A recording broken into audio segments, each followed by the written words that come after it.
पहला ही बोल दिता है कि थोड़ा जा बयान हो गया, इस करके मैं खुतबे नूं भी मुख्तसर किया है। सब तो ज्यादा मुबारकबाद थानू कि तुसी उस नाम की इन्नी इज्जत रखी कि रात अपना आराम छड़ के इत्थे पहुंचे। अल्लाह रब्बुल इज्जत थानू भी बरकत अता फरमाए। आ उलमा इकराम की एडी बड़ी जमात बैठी है, मैनू इन्हां दे सामने बिठा दिता है। बस यही दुआ करूंगा कि या अल्लाह जो कहा तो सच कहा, आमीन भी कह लो यार, आमीन। और जो किया जावे ओनू मन के जिंदगी ओदे ते गुजर जावे, मैं कहंदा इहदे नालों बड़ी गल कोई नहीं। सुभान अल्लाह, सुभान अल्लाह। मगर मैं हुण अपने तरीके नाल अपनी गल करूंगा। आ मेरे भाई मौलाना खुबैब साहब जो कुछ बयान करके गए हैं, आया उस तो बाद कोई कसर रहिंदी है कि तुहानू कोई गल सुनाई जावे। और कहते नाई को गया सी कि मेरी हजामत कर दे, किन्ने पैसे लेंगा, है गंजा सी। कहता लोगों को 50 रुपए, तेरे को 100 रुपया। कहता यार मेरे तो बाल ही 4 है। कहता उन्होंने तो एक बड़े मशीन रख दी है, तेरे तो टो टो के मैंने हूँ कटने पैने हैं, तो इस करके पैसे ज्यादा। मसले का वो सुना गए, गल्लां वो सुना गए, पिछे कोई गल नहीं रह गई। हाँ हुण सादा गल जिहड़ी है बस वो इन्नी सुन लो। उन्होंने उलमाए लुधियाना का तस्करा किया। मेरे जद्दे अमजद मौलाना अब्दुल कादर लुधियानवी रहमतुल्लाह अलैह, मेरे निहायत ही काबिल एहतराम भाई दोस्त मौलाना नसरुल्लाह साहब बैठे, मैं सवेरे इन्होंने सारियां सुनाइयां, हुण मैं दोबारा दोहरा।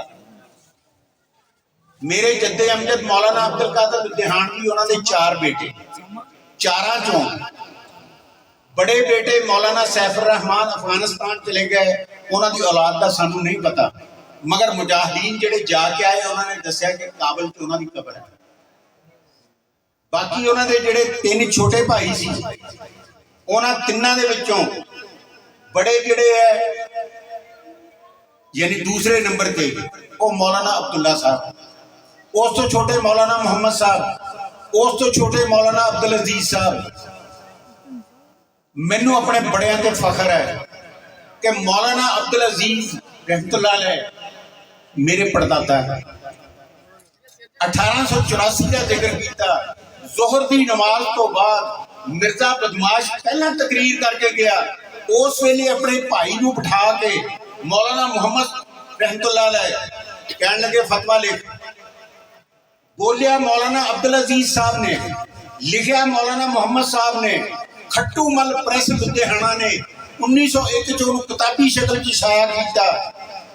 अज उन्होंने नाम जिहड़ा है, मैं कहना नाम फतवा देने की देर है। 750 तो ज्यादा बड़े सगीर के उलमा ने उस फतवे की तायीद की और 42 हरमैन के उलमा ने तायीद की। 100 साल 125 साल तो बाद अल्लाह रब्बुल इज्जत ने उन्होंने कोशिशों ऐसा रंग लाया। वो मुजाहिदीन है जिन्हों के नाम लिखे है, जिन्होंने इस कोशिश नाल साथी बने। फिर पाकिस्तान की कौमी असैम्बली ने उन्होंने गैर मुस्लिम अकलीत करार दिता। मौलाना खुबैब साहब सारिया गल्लां सुना गए। हाँ गल हुण थोड़ी जी मुख्तसर जिहड़ी मैं दसन लग्या, दुनिया च कोई भी किताब लिखी जाती है, तुसीं सारे पढ़े लिखे हैं, किताब लिखण वाला ओदे इब्तिदा च लिखदा है, इस किताब के अंदर अगर किसी नुक्ते की, किसी हरफ की, किसी जेर जबर की अगर कोई गलती देखते हैं, मुसन्नफ नूं आगाह कर दो या अदारे नूं आगाह कर दो।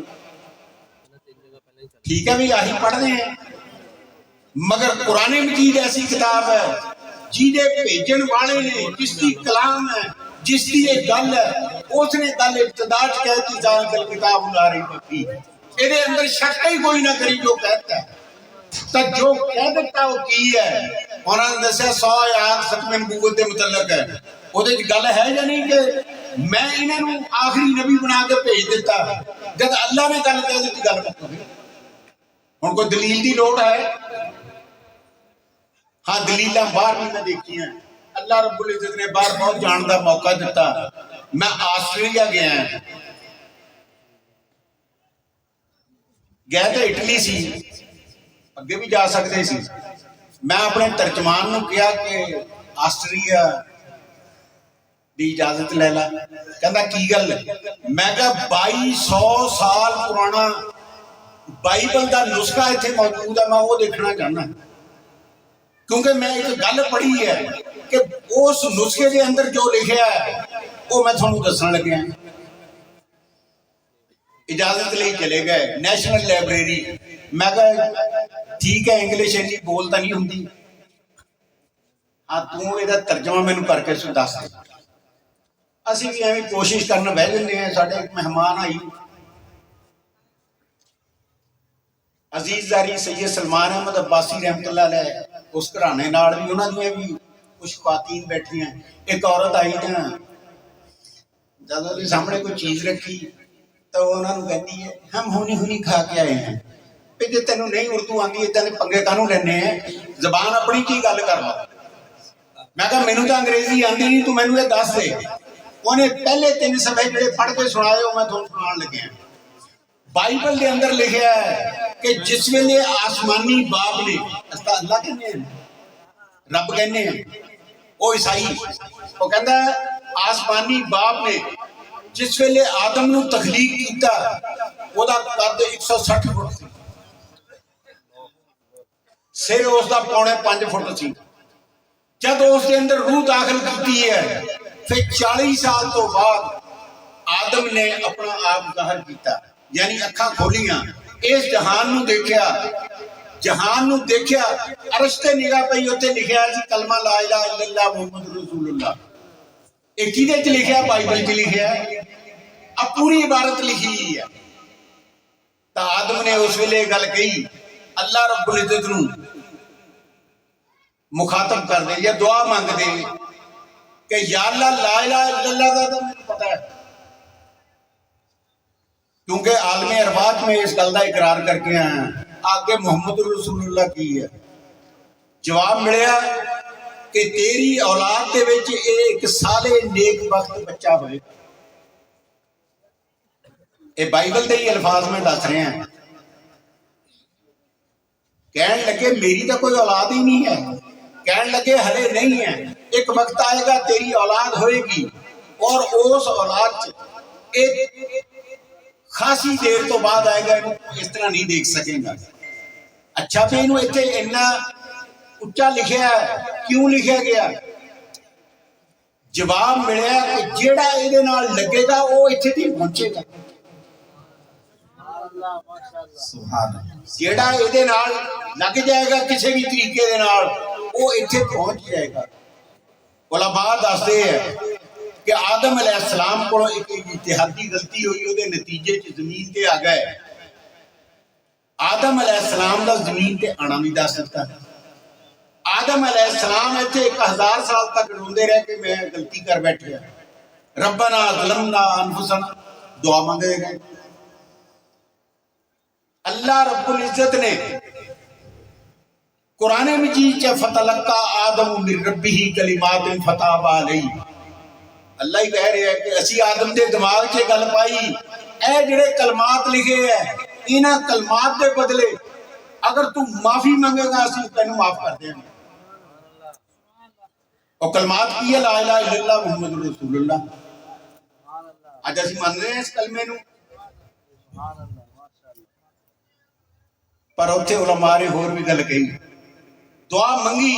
अल्लाह रब्बुल इज्जत ने आदम अलैहिस्सलाम की तौबा कबूल की, मगर नाल ही एक गल ये भी कही कि आदम तू इस नाम की कीमत बहुत थोड़ी जानी है, अगर क्यामत तक अपनी आने वाली नस्ल वास्ते माफी मंगता सी सारे माफ कर। पर बिच इदां दे कंजर बदबख्त पैदा हो जाने हैं, उन्होंने वास्ते फिर अल्लाह ने उन्होंने इलाज पैदा किया कि उलमा नूं पैदा किया जिन्हां ने जान की माल की कुर्बानी दी, अपने घर बार नूं उन्होंने खत्म कर लिया, मगर रिसालत के हरफ नहीं आन दिता।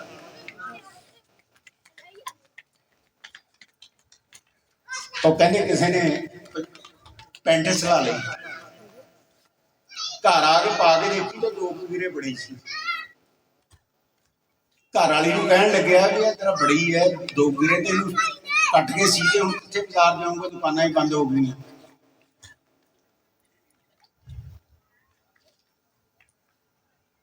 ਉਹ ਕਹਿਣ ਲੱਗੀ ਹਾਂਡੀ ਪਕਾਉਣ ਵਾਲੀ, ਰੋਟੀ ਪਕਾਉਣ ਵਾਲੀ, ਨਿਆਣਿਆਂ ਦੇ ਮੂੰਹ ਧੋਣ ਵਾਲੇ, ਹੁਣ ਤੇਰੀ ਪੈਂਟ ਲੈ ਕੇ ਬਹਿ ਜਾਓ। ਬੀਬੀਆਂ ਪਹਿਲੇ ਵੇਲੇ ਚ ਹੋਣਗੀਆਂ, ਹੁਣ ਤਾਂ DC ਹੈ ਭਾਈ, ਗੱਲ ਮੰਨਣੀ ਪੈਂਦੀ।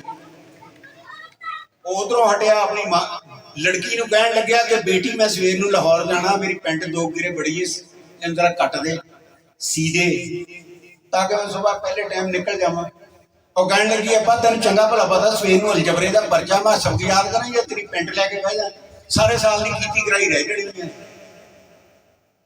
ਉਹ ਉਧਰੋਂ ਵੀ ਮਾਯੂਸ ਹੋਇਆ, ਆਪਣੀ ਮਾਂ ਨੂੰ ਕਹਿਣ ਲੱਗਿਆ ਕਿ ਮਾਂ ਤੂੰ ਨਹੀਂ ਕਰਦੀ। ਮਾਂ ਕਹਿਣ ਲੱਗੀ ਪੁੱਤ ਜੇ ਮੇਰੀਆਂ ਅੱਖਾਂ ਠੀਕ ਹੁੰਦੀਆਂ ਮੈਂ ਕਿਸੇ ਨੂੰ ਪਰਨਾ ਹੀ ਨਹੀਂ ਸੀ। ਉਹਨੇ ਸੋਚ ਕੇ ਟੰਗ ਦਿੱਤੀ, ਚੱਲ ਕੋਈ ਕੀ ਕਰਕੇ ਬੰਨ ਨੂੰ ਕੋ ਪਹੁੰਚੇ ਉੱਚੇ ਕਰ ਲੂੰ। ਅੱਧੀ ਰਾਤ ਬੀਵੀ ਉੱਠੀ ਹੈ ਕਿਉਂਕਿ ਬੱਚਾ ਉੱਠਿਆ ਆਇਆ ਸੀ, ਉਹਨੂੰ ਦੁੱਧ ਪਿਲਾਉਣਾ ਸੀ, ਤਾਂ ਸੋਚਦੀ ਅਗਲੇ ਮਹੀਨੇ ਭਾਈ ਦਾ ਵਿਆਹ, ਇਹਨੇ ਲੈ ਕੇ ਕੁਝ ਨਹੀਂ ਦੇਣਾ, ਪਹਿਲਾਂ ਇਹ ਡੰਗਰ ਦਾ ਕੰਮ ਕਰਦਾ। ਡੰਗਰ ਹੀ ਆ ਅਸੀਂ ਆਪ ਬਣ ਗਏ। ਕਦੀ ਸ਼ਾਦੀ ਕਾਰਡ ਦੇਖਿਆ? ਸ਼ਾਦੀ ਕਾਰਡ ਤੇ ਲਿਖਿਆ ਕੀ ਹੁੰਦਾ? ਮੁਤਮੰਨੀ ਸ਼ਿਰਕਤ। ਤਾਂ ਉਦੋਂ ਥੱਲੇ ਕੀ ਹੈ? ਬੇਗਮ ਚੌਧਰੀ ਫਲਾਂ, ਜਾਂ ਬੇਗਮ ਅੱਗੇ ਤੂੰ ਚੌਧਰੀ ਕਿੱਥੇ ਤਾਂ ਤੂੰ ਬੱਕਰੀ। ਹੁਣ ਤਾਂ ਜੋ ਉਹਨੇ ਕਹਿਣਾ ਸਾਨੂੰ ਮੰਨਣਾ ਪੈਣਾ। ਅਸੀਂ ਆਪ ਆਪਣੀ ਹੈਸੀਅਤ ਥੱਲੇ ਲਿਆਂਦੀ। ਅੱਛਾ, ਕਹਿਣ ਲੱਗੀ ਪਹਿਲਾਂ ਇਹ ਡੰਗਰ ਦਾ ਹੀ ਕੰਮ ਕਰਦਾ ਨਹੀਂ, ਇਹਨੇ ਭਾਈ ਦੇ ਵਿਆਹ ਲਈ ਲੈ ਕੇ ਕੁਛ ਨਹੀਂ ਦੇਣਾ। ਪੈਂਟ ਲਾਈ, 2 ਗਿਰੇ ਗੱਟੀ ਕੱਟ ਕੇ ਸੀ ਕੇ ਟੰਗਦੀ। ਤਹੱਜਦ ਵੇਲੇ ਮਾਂ ਉੱਠੀ, ਕਹਿੰਦੀ ਲੈ ਦੱਸ ਕਿਸੇ ਨੇ ਮੇਰੇ ਪੁੱਤ ਦਾ ਕੰਮ ਨਹੀਂ ਕੀਤਾ। ਤਹੱਜਦ ਅੱਜ ਮੈਂ ਬਾਅਦ ਚੋਂ ਪੜ੍ਹਦੀ ਹਾਂ, ਪਹਿਲਾਂ ਪੁੱਤ ਦਾ ਕੰਮ ਕਰਦਾ। ਪੈਂਟ ਲਾਈ, ਉਹਨੇ ਵੀ 2 ਗਿਰੇ ਗੱਟੀ ਕੱਟ ਕੇ ਸੀ ਕੇ ਟੰਗਦੀ। ਸਵੇਰੇ ਸਾਜਰੇ ਕੁੜੀ ਉੱਠੀ ਹੈ ਵੀ ਮੈਂ ਕਾਲਜ ਵਾਸਤੇ ਤਿਆਰ ਹੋਵਾਂ, ਨਹਾਵਾਂ ਧੋਵਾਂ, ਪੇਪਰ ਬੜਾ ਅਹਿਮ ਹੈ। ਫਿਰ ਸੋਚਦੀ ਅਗਲੇ ਮਹੀਨੇ ਮਾਮੇ ਦਾ ਵਿਆਹ, ਅੱਬੇ ਨੇ ਲੈ ਕੇ ਕੁਝ ਨਹੀਂ ਦੇਣਾ, ਪਹਿਲਾਂ ਅੱਬੇ ਦਾ ਕੰਮ ਕਰੋ। ਉਹਨੇ ਵੀ ਅੱਬੇ ਨੂੰ ਕੰਮ ਪਾਤਾ। ਹੁਣ ਤੁਸੀਂ ਦੱਸੋ ਉਸ ਪੈਂਟ ਦਾ ਬਣਿਆ ਕੀ ਹੋਊਗਾ? ਸਵੇਰ ਨੂੰ ਅੱਬਾ ਨਹਾ ਕੇ ਜਦੋਂ ਪੈਂਟ ਪਾਉਣ ਲੱਗੇ ਤਾਂ ਕੱਚਾ। ਕਹਿੰਦਾ ਹੈਰਾਨਗੀ ਵਾਲੀ ਗੱਲ ਹੈ, ਮਗਰ ਵੇਲੇ ਗਿੱਟਿਆਂ ਤੋਂ ਵੀ ਥੱਲੇ ਸੀ, ਹੁਣ ਗੋਡਿਆਂ ਦੇ ਉੱਤੇ ਚੜੀ। ਸਾਰੇ ਇਹੋ ਜਿਹੇ ਕੰਜਰ ਜਿਹੜੇ ਦੀਨ ਨੂੰ ਫੜ ਵੱਢ ਕੇ ਲੈ ਕੇ ਆ ਰਹੇ ਹੈ। ਅੱਜ ਦੀ ਨੌਜਵਾਨ ਨਸਲ ਨੂੰ ਅਸੀਂ ਨਹੀਂ ਸਮਝਾ ਸਕਦੇ ਕਿ ਖਤਮੇ ਨਬੂਵਤ ਕੀ ਹੈ। ਮੈਂ ਇਹਨਾਂ ਸਾਰੇ ਹਜ਼ਰਾਤ ਨੂੰ ਮੁਬਾਰਕਬਾਦ ਦਿੰਦਾ ਕਿ ਸਿਰ ਧੜ ਦੀ ਬਾਜੀ ਲਾਈ ਹੈ। 20ਵੀਂ ਸਾਲਾਨਾ ਖਤਮੇ ਨਬੂਵਤ ਕਾਨਫਰੰਸ है। मैं इनेकाद करने वाले, मुरक्कद करने वाले मुबारकबाद दिना। मैं मौलाना लुत्फुल्लाह नूं अल्लाह रब्बुल इज़्ज़त साडे इस भाई की जिंदगी च बरकत अता फरमावे। बाकी उलमाए कराम एडे एडे बड़े है, मैं तो एवं लिया के बिठाता सी। मैं कहा अच्छा चलो 2 गल्लां कह देना, बाकी कभी जिंदगी च मौका मिलू फिर तुहानूं दस्सांगे। ये फितने तो पैदा होने सी, मगर इस फितने के मुतल्लिक ही मेरा ख्याल है रसूल करीम सल्लल्लाहु अलैहि वसल्लम का फरमान मौलाना खुबैब साहब कह गए कि ਜਿਹੜੇ 30 सलासून तसाबून गल की कि बदमाश पैदा होने हैं, ਉਹਦੇ ਚੋਂ ਇੱਕ ਦੀ ਨਬੂਵਤ ਕੁਝ ਦੇਰ ਚੱਲਦੀ ਰਹਿਣੀ। मेरा ख्याल है वो आही है